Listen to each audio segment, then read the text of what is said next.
once again back to my channel. As always, very appreciated to have you here. And for this episode of Solved Saturdays, we are going to be discussing the Manrique family murder-suicides that happened on the northern beaches here in Sydney in 2016. So please, if you haven't already, check out my last video. That was on the disappearance of Carmen Verheiden, and that was the first episode of my new series called Midweek Mysteries, so please give it a watch if you're interested. And before we get in today, I just wanted to talk a little bit for a moment that I do try very hard to research my cases very well and very thoroughly as much as I possibly can, but you know, I'm going off basically newspaper articles. Unless I actually sit down with the family of the missing person or the victim, that there's no possible way that I can 110% accurately get all of the details and everything that happened, because like I said, I'm going off newspaper articles that I can find online. And recently somebody messaged me about a case that I've done previously and said, like,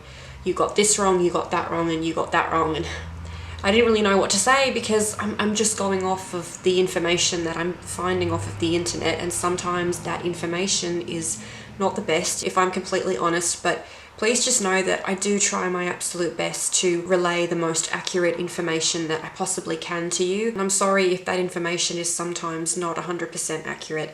I try my best. So thank you anyway for your understanding. That's hugely appreciated. Anyway, now that we have the formalities out of the way, it is time for us to discuss what happened in the case of the Manrique family murder-suicides. So Fernando Manrique was a 44-year-old chief technology officer for a big logistics company, and he lived in the northern beaches of Sydney with his family. He had a wife, 43-year-old Manrique-Lutz, as well as two children called Eliza and Martin. Additionally to this, they also had a family dog called Tequila. So originally Fernando and Maria were from Bogota in Colombia, South America, and they were childhood sweethearts. They grew up together, and when they grew up and fell in love and got married, they decided that they wanted to start a family, but they wanted to start a family somewhere elsewhere and not in South America. So together they both decided to move to Australia. So shortly after immigrating in 2005, Maria and Fernando welcomed their first child, a little girl, and they called her Eliza. And shortly after the birth of Eliza, they then welcomed the following year in 2006 a little boy, and they called him Martin. It was discovered that sometime in the early stages of the children's development that they both had autism. And Fernando and Maria kind of struggled in the beginning to kind of build the foundations of their lives around their children's disabilities. I believe that their autism was so high on the spectrum that they were non-verbal, and I read in one source that they were deaf, but I don't really know how credible that is. But the two of them really tried to make it work, especially Maria. Previously back in Colombia, Maria was actually a lawyer, but she gave up pursuing law so that she could be a stay-at-home mum and just focus on her children and take care of all of their basic needs. So she really prioritized her children and all of their needs with all of their different disabilities. She absolutely loved her children. But unfortunately, things within the Manrique family home were not very positive, especially between and primarily between Fernando and Maria's marriage. So it was some years later and the kids were a little bit older. Eliza, I believe, was 11 and Martin was 10. And both of them were attending middle school at a Catholic college that was just up the road from where they were living. And they went to this particular school because it had a really good support system for children that were disabled. Maria was so invested in her children's lives that she even volunteered at the canteen at the school and was even described as being such a dominant figure at the school that she really was like a cornerstone in the structure of the school. She just absolutely loved being involved in the school and all of her children's activities. But it was around this time too that Maria started to open up to friends of hers about the struggles of raising the kids, the struggles between her and Fernando's marriage. And to add even more stress to the situation, Fernando had actually been made redundant with his job where he owned $300,000 a year. So his redundancy obviously put huge financial strain and financial burden on the family, especially Maria. And this caused Fernando to try to gather up all of his remaining money and pool it in a newly emerging company in the Philippines. But being a part of this company meant that Fernando then had to travel to the Philippines for 2 weeks out of every month. So he was gone from the home quite a lot, and thus put even more strain on the already very strained relationship. Ooh, hot in here, sorry. So sometime in October, Fernando had just come back from being overseas in the Philippines, and Maria commented to her friends that Fernando was usually distant in the home. He was distant towards her and he was distant towards the children, but for this particular week, Fernando had done like a complete 180 and he started being being really loving, really caring, and really attentive towards her and the children. And she was quoted by saying to these friends that if Fernando had been like this always, through the majority of her marriage, then she wouldn't have left him and she would have chosen to stay with him. She was even quoted by one friend going as far as to say that Fernando was Father of the Year for that week. Then on October 17th, 2016, it was a typical day for Maria and the kids. She had to get them up, get them fed, pack their lunches, and get them dressed and on their way to school. And it was on this particular day where Maria did her volunteering in the school cafeteria/canteen. And like I said before, she was very active in the school. She was very well known. So on this particular day, her absence definitely didn't go unnoticed because Maria and the children failed to show up to school that day. And when the kids failed to report to class, a teacher took it upon herself to call Maria at the residence. She called the landline reportedly a few times before thinking, right, there is just something not right about this, because Maria was very punctual. The kids were never late to school, and this was just very unlike her. So good on this teacher for kind of having the intuition that something wasn't right. Additionally to this, Maria also had a friend that she was text messaging in the weekend prior to this, and I believe it was some days beforehand that Maria had stopped responding to these friends' text messages, so the friend was really concerned as well. And I believe the friend also put in a report to the police expressing concern for the family too. So at either roughly 10:30 to 11:30, the police decided to go around to the house to do just a welfare check. And as they approached the front door of the house, nothing seemed amiss. The house was very beautiful, located in a very beautiful area. Nothing seemed out of ordinary whatsoever. So they tried the front door, but they realized that it was shut and locked. So they just decided, okay, well, we'll just go have a little look around the property and see if we can peek into a window perhaps. So they jumped the fence and continued just having a look at everything around the property. And that wasn't until one of them came upon the window in the main bedroom. And when they looked through the window and into the bedroom, they could see that Maria was still in bed. Also sleeping beside her was her daughter, 11-year-old Eliza. But you know, these are police officers, these are trained professionals. Straight away, they had the intuition that something wasn't right and something looked very off. So the officers rushed to the front door, and with their combined efforts, they managed to kick the door in. And that was where they discovered the body of Fernando lying slumped in the hallway. So beside Fernando was the dog Tequila, and he was unresponsive when police entered the front door. So quickly the police proceeded to the main bedroom where Maria and Eliza were sleeping. As they tried to attend to them, they noticed that they were unresponsive, they weren't breathing, and they were cold. It was unfortunately immediately obvious to police officers that Maria and Eliza had been passed away for quite some time. It was then that they decided to check the rest of the house, and it was then that they discovered 10-year-old Martin, and he too was passed away.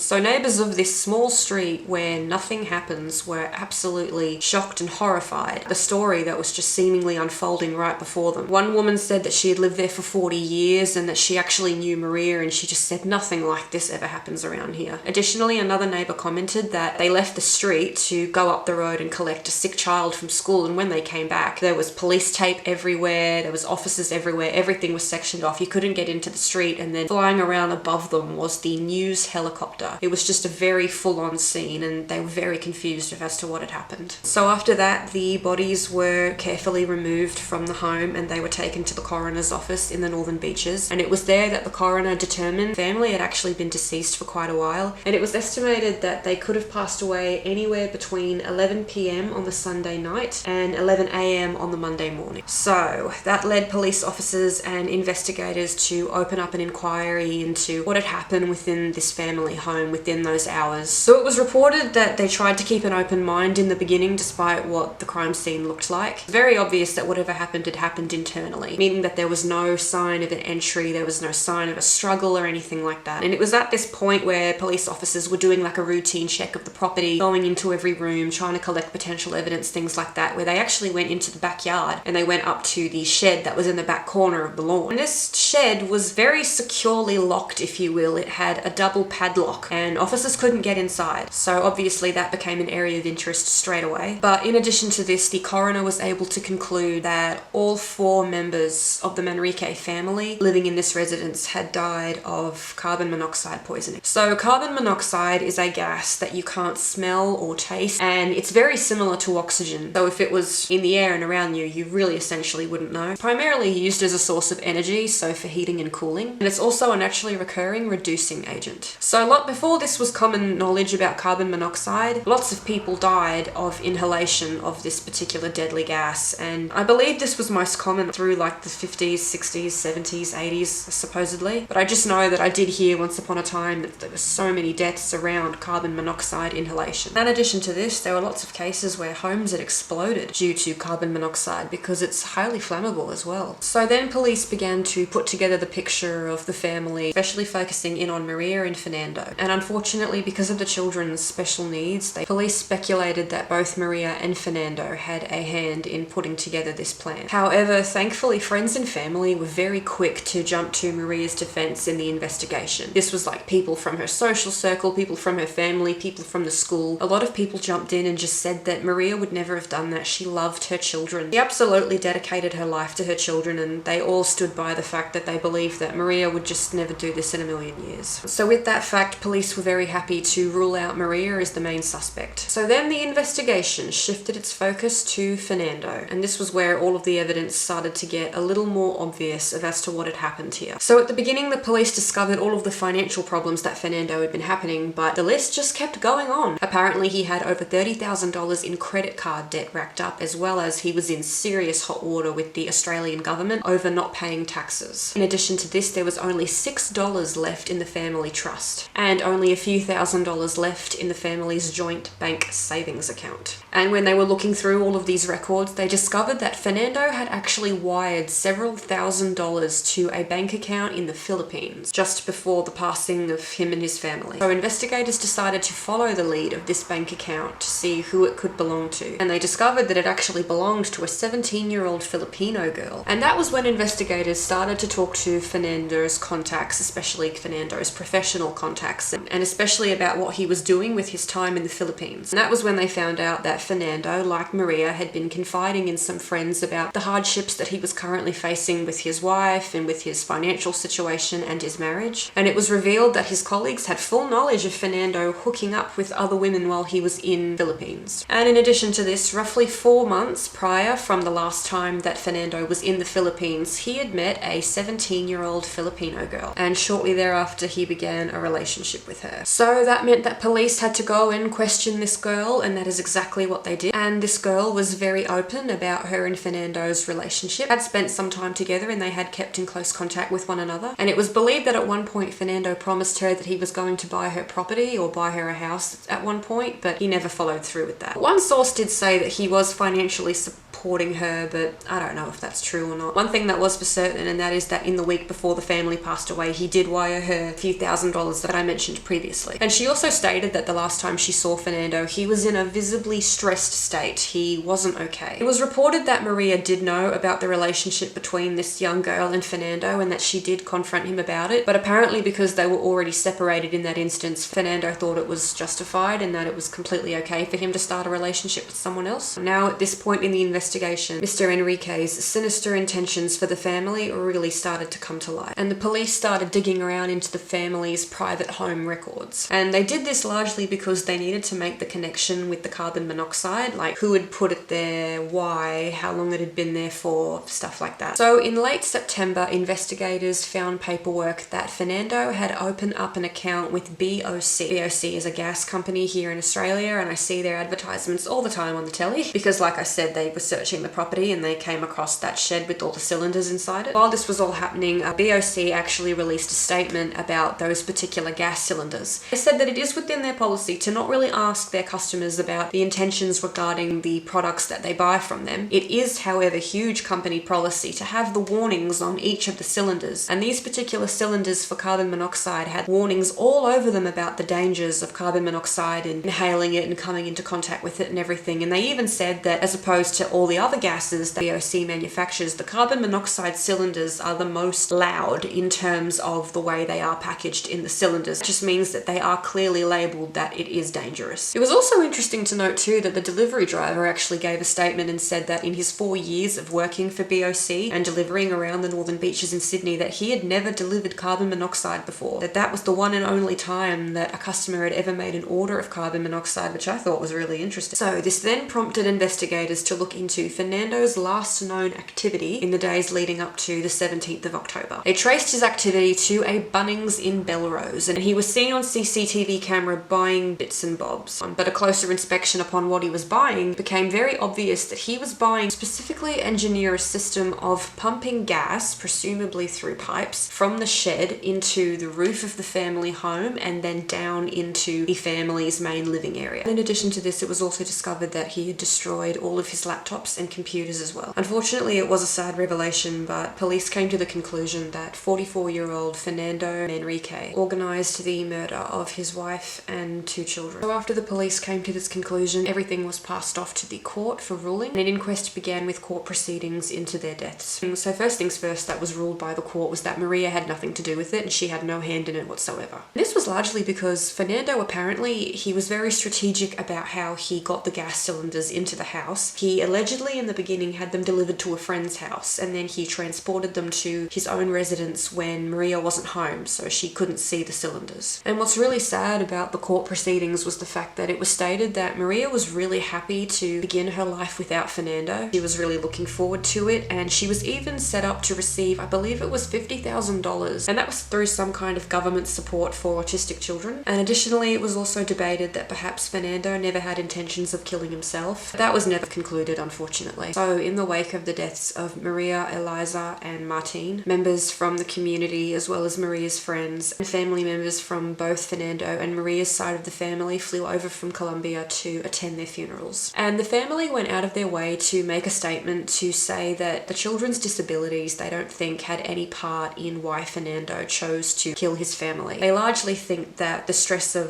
all of the financial stress that Fernando was under, but they didn't think that it was due to the kids' disabilities at all. And after the funerals of Maria and her children, all 3 of them were cremated and their ashes were sent back to Colombia with family. And unfortunately, as far as court proceedings went, that was kind of all they could do in this case, because unfortunately they couldn't give Fernando any type of punishment or anything like that. So unfortunately in this instance, justice wasn't served because Fernando was such a coward. The community around Davidson, though being extremely shocked, tried their best to move on from this, as of course I'm sure you can imagine. And the devastated families of Maria and Fernando are just glad that their souls are finally at peace and that all 4 of them are at rest. Which unfortunately concludes this case today. So thank you all very much for watching. It is very, very, very appreciated, and it's just sad sometimes, isn't it? It's just really sad. The words just can't comprehend it from my end. I think it's just because there's kids in this case, man. Like, it just gets to me. But thank you so much for giving this case some of your time. It is very appreciated. Every click and every like contributes towards the memory of Maria, Eliza and Martin. And I just wanted to say that during my research, I discovered that the statistics in Australia towards parents killing their children is a lot higher than you would think. And I really think Australia as a country needs to bring awareness to this statistics. I was blown away by how common this is. And it just gave me chills. It really, really freaked me out. But thank you so much again for dropping by and giving this case some of your time. Contribution towards this channel is highly appreciated and I can't thank you enough. So as always, take care and stay safe out there.